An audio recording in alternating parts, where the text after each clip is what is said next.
Chers auditeurs, bonsoir. Vous êtes à l'écoute de La Voix de la Russie avec notre invité, journaliste français bien connu, Thierry Meyssan, président du réseau Voltaire International, Alexandre Artamenov, bonsoir. Françoise Compoint Bonsoir. Et moi, Boris Toumanov, et cela pour faire le point de la situation qui prévaut en Syrie actuellement. Et ma première question, M. Meyssan, consiste à savoir comment expliquez-vous cet acharnement avec lequel les pays occidentaux continuent de se tirer des balles dans le pied après avoir connu un échec en Irak, ensuite en Libye, et maintenant ils essayent de transformer la Syrie en une sorte de Libye. D'Afghanistan, carrément. Ou d'Afghanistan. Du point de vue de certains États occidentaux, ça n'était pas un échec. C'est ça le paradoxe. Bien sûr, ces pays sont détruits, les populations se sont enfuies en très grand nombre, tout ça, mais pour eux, ce qui compte, c'est que en détruisant certains États, ils retirent certains joueurs de l'échiquier et ils permettent à d'autres de contrôler cette région. Donc, l'attaque de la Syrie, elle a toutes sortes de raisons, parce que quand on constitue une coalition, chacun a sa propre raison, mais il faut que tout le monde y trouve son intérêt. Donc, il y avait l'idée du remodelage du Grand Moyen-Orient, qui devait se poursuivre en faisant disparaître la Syrie, et de cette manière affaiblir ce qu'on appelle l'axe de la résistance, c'est-à-dire les États et les forces qui refusent la colonisation juive de la Palestine. Bon. Et puis il y avait les enjeux énergétiques, c'est-à-dire les gigantesques ressources de gaz de la Syrie que certains veulent s'approprier et se partager. Bon, et puis il y a toutes sortes d'autres enjeux secondaires. Donc là, pour le moment, on peut même dire que du point de vue des États-Unis, aussi paradoxal que ça nous paraisse, eux, ils ont l'impression d'avoir gagné. Ils ont détruit la moitié du pays. Ils sont très satisfaits de ça. Mais quand même, il y a un détail qui continue de me chiffonner. Oui. Vous dites qu'ils avaient établi le contrôle sur ces pays. Mais comment peut-on parler de contrôle quand tout le monde sait que maintenant c'est le djihadisme, c'est pas l'islamisme qui gagne du terrain. Je ne sais pas comment les pays occidentaux pourront-ils contrôler la Libye, par exemple, et à plus forte raison la Syrie, quand les djihadistes y prendront le dessus. Bon, alors il y a une théorie qui est en vogue au Pentagone depuis quelques années, où on dit que le monde doit être organisé en cercles concentriques. Au centre, il y a les pays du bien, qui sont riches, développés, etc., et stables. Et puis à la périphérie, il doit y avoir un chaos absolument ingérable. Et on envoie des armées tenir quelques avant-postes pour pouvoir voler ce qu'on peut voler comme ressources naturelles à ces endroits-là, mais on laisse les gens dans le chaos. Donc c'est ça l'objectif. Maintenant, il y a une limite à ce raisonnement parce que, comme vous dites, au bout d'un moment, c'est tellement le chaos que ça peut provoquer un retour de flamme. Et là, en l'occurrence, la Syrie est frontalière d'Israël, et avoir une Syrie totalement détruite avec des groupes djihadistes qu'on a soi-même armés et que personne ne pourra faire rentrer dans le rang, ça part dans tous les sens, ces trucs-là, c'est évidemment prendre un très grand risque pour son petit poulain israélien dans la région. Oui. Alexandre, Françoise. Oui, ma question porterait toujours sur la Syrie, compte tenu du fait que M. Meyssan est présent, si je puis dire, aux premières loges d'actualité. Il est en Syrie à plein temps, c'est vrai? Oui, depuis un an et demi. Un an et demi, voilà. Et qu'on se demande quel serait le sort de Bachar al-Assad, parce qu'en fait, il y a beaucoup de nouvelles, si je puis dire, controversées. Donc, d'aucuns disent qu'il serait réfugié donc, à bord d'un bâtiment de guerre, d'autres le disent même mort.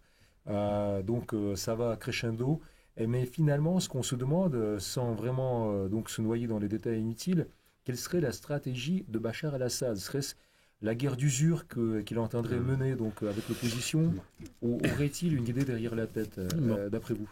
D'abord, les Occidentaux ont personnaliser ce conflit d'une manière incroyable. D'ailleurs, même M. Fabius ne dit plus le président El-Assad, on dit Bachar. Alors peut-être que nous devrions dire Laurent et François, dans cette logique, etc. Oui, apparemment. Donc, en tout cas, aujourd'hui, c'est un État qui est agressé. Et c'est l'État syrien qui se défend face à un afflux de djihadistes qui est absolument incroyable. En 2 ans, le nombre de djihadistes qui sont entrés de l'extérieur en Syrie, c'est entre 200 et 250 000. C'est-à-dire environ 1% de la population qui arrive comme ça de l'extérieur, armée pour détruire le pays. Donc, imaginez ça à l'échelle de la Russie ou à l'échelle de la France, il faudrait dire qu'il y a 650 000 combattants qui arrivent tout d'un coup pour détruire le pays. Je pense qu'il n'en resterait pas grand-chose, quoi que l'on imagine.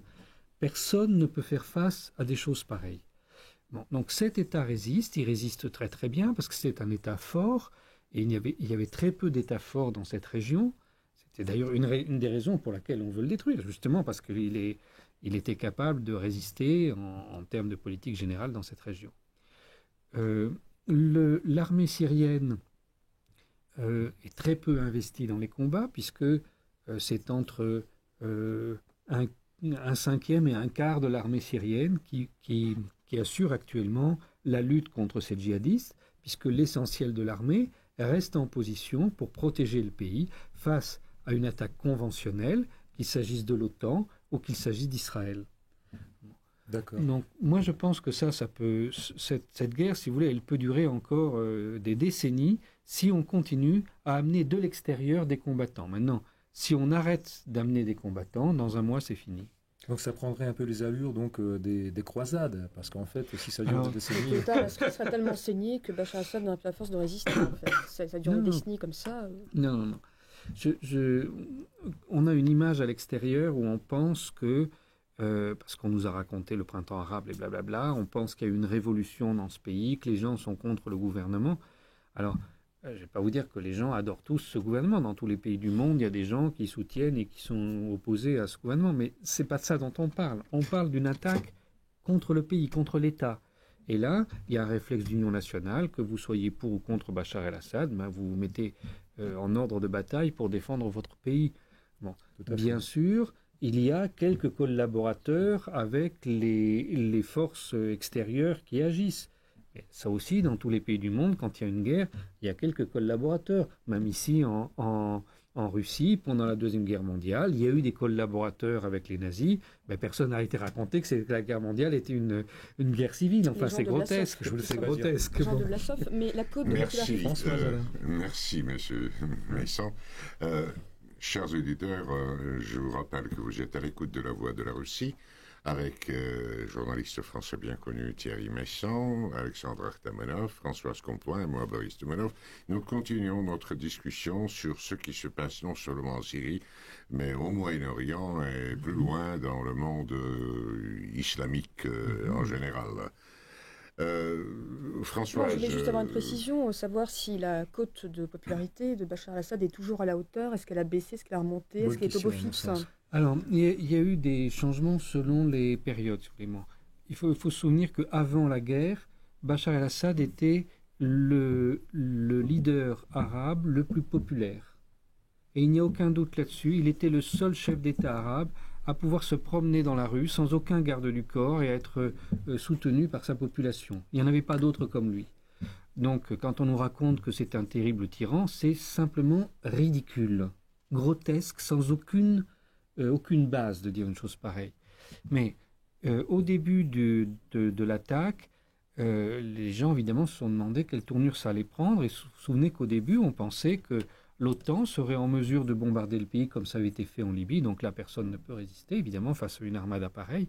Et les gens, ils étaient à attendre de voir dans quel sens le vent tourne. Donc sa popularité, elle a baissé à ce moment-là, si vous voulez. Mais après, quand il y a eu les 3 vétos de la Russie et de la Chine, c'est évident que l'OTAN ne peut pas se permettre de provoquer une guerre mondiale en attaquant la Syrie. Donc là, maintenant, on sait que cet État se défend face à ce système djihadiste. On disait que c'est une guerre de type Nicaragua dans les années 80. Si vous vous souvenez, quand John Negroponte avait organisé les flux de combattants au Nicaragua.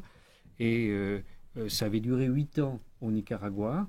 Ça s'était arrêté avec la chute de l'Union soviétique parce que les Nicaraguayens disaient on est tout seul maintenant, là on ne peut rien faire, il faut bien qu'on fasse un compromis. Mais là, l'ambassadeur Ford qui était l'ambassadeur des États-Unis en Syrie et qui a dirigé le début de cette guerre, était l'ancien assistant de Negroponte. C'est extrêmement clair sur le transfert de savoir-faire. Voilà. Bon, donc, ils ont reproduit ce système, mais en se basant sur des groupes qu'ils disent islamistes. Hein. C'est vrai, ces gens se réclament de l'islam. Enfin, ça ne veut pas dire qu'ils soient musulmans pour autant. Après leur comportement, ça ne paraît pas, en tout cas. Tout à fait. Et cette guerre, elle peut durer tant qu'on amènera des combattants. Mais l'État est en mesure de résister. Et vous savez, il y a un soutien qui est considérable de la population. Et l'armée syrienne, c'est une armée de conscription. Donc, vous avez quelques unités professionnelles, effectivement, autour de la capitale, mais tout le reste, c'est une armée de conscription. Donc, ce sont les enfants du pays, ils ont entre 18 et 25 ans, qui se battent contre des combattants étrangers. Alors, au début, on nous a dit qu'il y a eu des défections dans l'armée, des désertions. Bon, je dis, ça correspond aux 5% que vous trouvez dans tous les pays du monde. Il y a toujours 5% de collaborateurs, quel que soit l'attaquant. Bon, donc vous avez 5% de jeunes gens qui ont déserté l'armée parce qu'ils étaient de l'autre côté. Ok, maintenant on ne vous parle plus de déserteurs, c'est fini, parce que ça fait très longtemps qu'il n'y en a plus. Le peuple s'est mobilisé pour défendre le pays. Mais justement, en parlant de ce phénomène syrien, si je puis dire, est-ce que on saurait le comparer sans que je fasse, disons, des amalgames au cas libyen? Parce que en fait, on s'apprêtait à une longue résistance de la part de Muammar Kadhafi, qui finalement n'a pas su, malheureusement, tenir la dragée haute donc, à l'envahisseur. Il a été trahi peut-être. Mais on voit Bachar el-Assad résister. Enfin, je veux dire, ça tranche par rapport au cas de Kadhafi. Oui. Alors, comment l'expliqueriez-vous? Bon, alors donc, avant d'être en Syrie, j'étais en Libye. Oui. Et les 5 dernières semaines de la Jamaria, j'ai fait partie du gouvernement libyen, donc j'ai une bonne connaissance de ça. En fait, en Libye, l'État était un État minimal. C'était la volonté de Muammar Kadhafi, expliquée dans son livre vert, inspiré des socialistes utopiques français du 19e siècle et de divers mouvements anarchistes. Donc, avec un État minimal, ça peut paraître idéal dans la vie de tous les jours, mais face à l'impérialisme, c'est une absurdité, ce n'est pas adapté. Ensuite, Muammar el-Kadhafi a souhaité mener des négociations tout au long de la guerre avec les différents agresseurs. Il a mené des politiques parallèles les unes aux autres, ce qui fait que, comme on savait qu'il discutait avec les États-Unis, avec la France, etc., avec Israël, la Russie ne pouvait absolument pas lui venir en aide. La Russie pouvait poser des principes au Conseil de sécurité, mais elle ne pouvait pas s'investir avec un allié qui n'avait pas un comportement fiable. Et malheureusement, c'est ce qui explique la mort de la Libye, c'est que Muammar el-Kadhafi, tout en ayant été un très grand leader anticolonialiste, a toujours eu des politiques extrêmement complexes qui lui ont fait perdre toute alliance sérieuse. Grosso modo, donc, un leader charismatique, mais un peu doux rêveur, si je puis dire. Donc, je pense que... Bon, il y avait un certain romantisme dans son personnage. Il y aurait beaucoup à dire, mais c'est... Bon, là, quand on parle de Bachar el-Assad, c'est tout à fait un autre personnage. C'est quelqu'un d'extrêmement rationnel, de très appliqué, avec un sang-froid là, tout à fait exceptionnel. Il faut quand même vraiment beaucoup de sang-froid. Peut-être un peu, il manque d'intuition, vous voyez. C'est quelqu'un qui... Nul n'est parfait, après tout. Ah non, mais personne ne peut tout avoir comme qualité au même moment. Mais moi, je vous explique qu'il a vraiment, je pense, des qualités très adaptées à cette situation, que c'est la bonne personne pour cette situation. Ensuite, vous savez que c'est un leader démocrate et révolutionnaire, contrairement à ce que raconte la presse occidentale. À titre d'exemple, je dirais que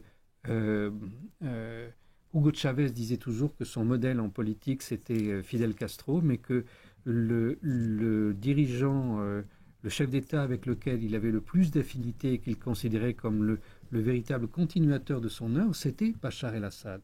Alors, qu'on arrête de dire des bêtises à propos de cette personnalité. Bachar el-Assad a hérité d'une dictature, c'est un fait. Il a hérité d'une dictature et, au cours de la décennie, il n'a cessé, point par point, de démanteler cette dictature et de donner aux gens les formations et les moyens pour passer vers un système démocratique. Et chaque fois qu'il faisait un pas, on le menaçait. Alors on a créé un tribunal spécialement pour le juger, on a fait tout un tas de choses incroyables. On voulait absolument empêcher cette évolution de ce pays.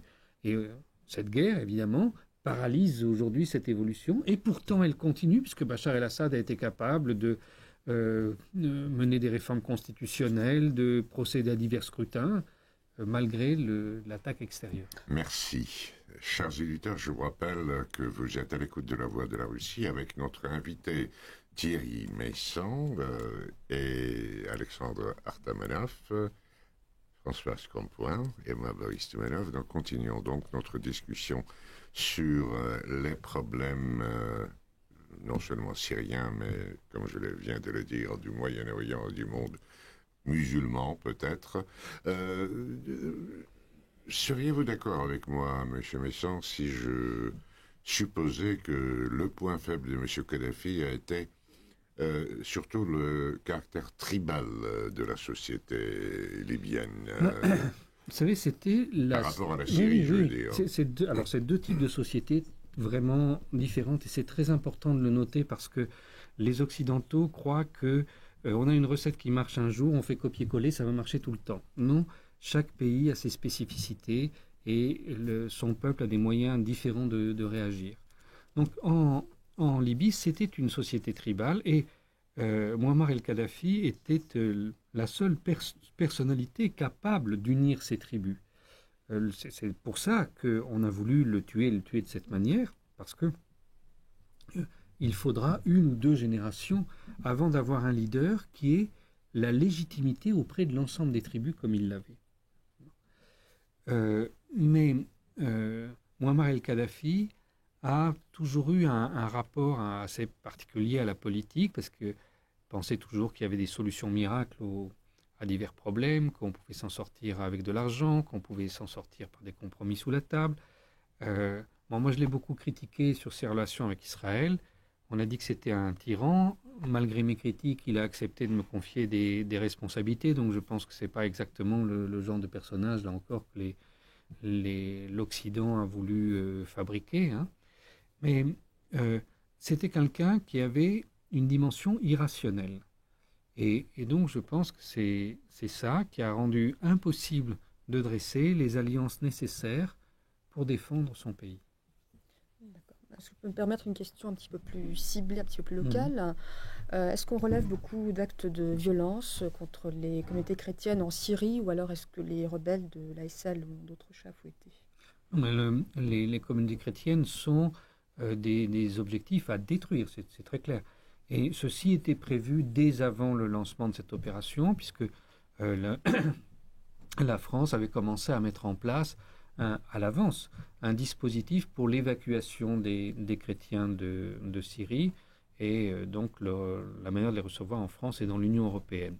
Donc, et le président Sarkozy, lorsqu'il a reçu Monseigneur Raï, le patriarche maronite, dont l'autorité s'étend dans le monde entier, mais qui a surtout des fidèles au Liban et en Syrie, il lui a dit « vous pouvez préparer vos valises ». Voilà. Donc ça, c'est un vieux projet qui a été porté à bout de bras pendant des décennies par Israël et par les États-Unis, d'éliminer tous les chrétiens d'Orient, de manière à ce qu'il n'y ait plus qu'un tête-à-tête entre une colonie juive et un océan musulman. Et ces opérations, on les a vues régulièrement se faire. Si vous vous souvenez, au début de la guerre civile au Liban, les États-Unis avaient même affrété une flotte qui est venue au large du Liban pour le transfert des chrétiens d'Orient, puis ils ont refusé de partir.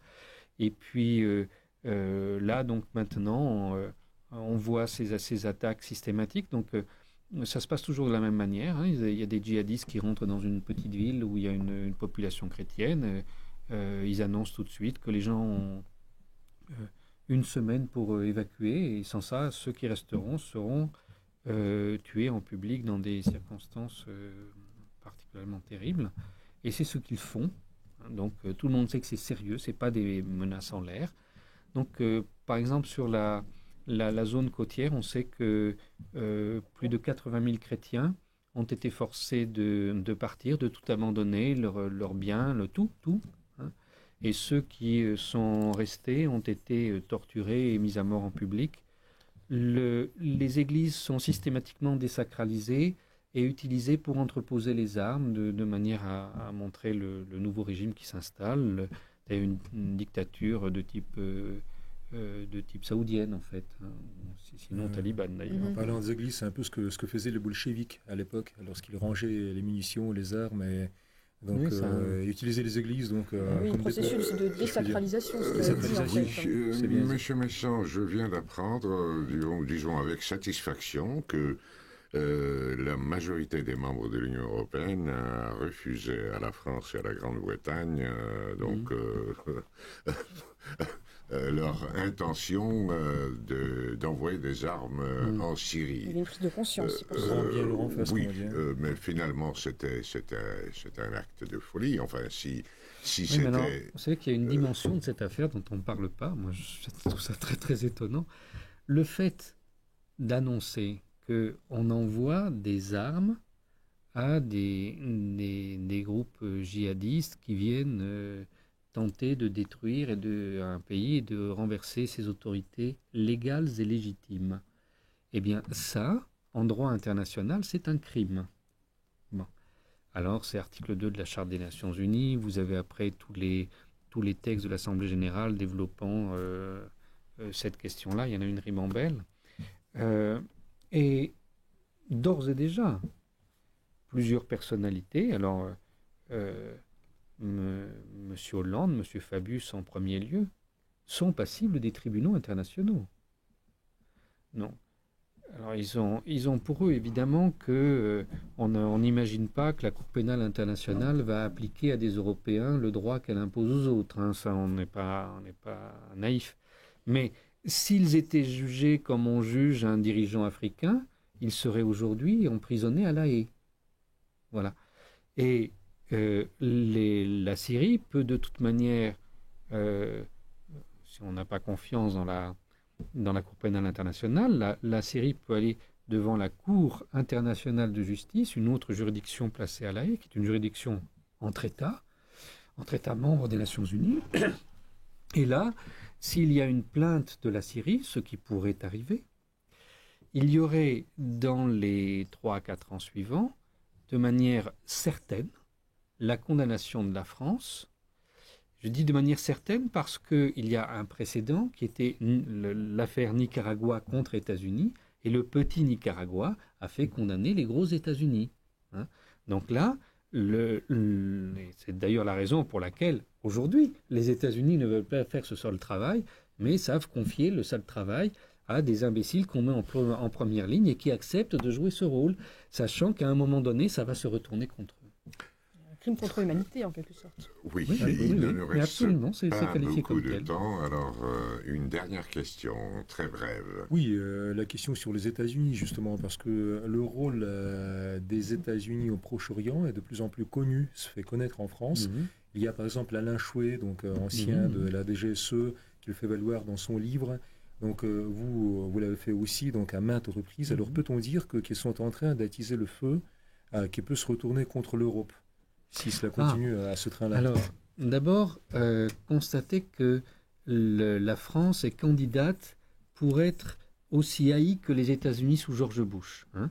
Donc, la France, après la Côte d'Ivoire, la Libye, la Syrie, le Mali, maintenant la République centrafricaine, et ça va continuer peut-être comme ça encore, la France se met dans la position de la posture coloniale qui lui vaut maintenant progressivement de perdre tout le prestige dont elle disposait. Et les États-Unis, par contre, essayent, eux, de se donner un nouveau visage, de ne plus apparaître comme les grands méchants qui tapent les premiers. En outre, les États-Unis, aujourd'hui, ils ont des intérêts qui évoluent au Proche-Orient. Jusqu'à présent, ils considéraient que l'accès aux ressources énergétiques du Proche-Orient était un objectif stratégique des États-Unis, ce qu'on appelle la doctrine Carter, qui a amené à créer le Central Command, à amener des troupes en quantité incroyable sur place. Or, aujourd'hui, ils pensent qu'ils vont devenir totalement indépendants sur le plan énergétique grâce à l'exploitation des gaz de schiste principalement et des pétroles, des sables bitumineux. Donc, ils veulent se désengager de cette région militairement. Ils ne veulent pas perdre leur influence, mais ils n'ont plus besoin d'avoir tant de troupes que ça. Et ils utilisent les Français et les Britanniques pour faire le sale boulot. Et je pense que ça va se terminer d'une manière extrêmement prévisible, comme en 1956 au canal de Suez. C'est-à-dire que les États-Unis et la Russie vont siffler la fin de la partie. Les Français, les Britanniques et les Qataris vont se retrouver coincés dans la porte et vont devoir rentrer piteusement à la maison. Merci, Monsieur Messon. Chers auditeurs, je suis contraint à vous rappeler que vous avez été à l'écoute de La Voix de la Russie avec Thierry Meyssan, journaliste français bien connu, président du réseau Voltaire International, Alexandre Artamanov, Françoise Compoint et moi, Boris Toumanov. Nous avons fait le tour du Moyen-Orient, du Maghreb, de l'Europe et des États-Unis pour comprendre ce qui se passe enfin en Syrie. Merci et restez à l'écoute de La Voix de la Russie. Au revoir. Au revoir. Au revoir.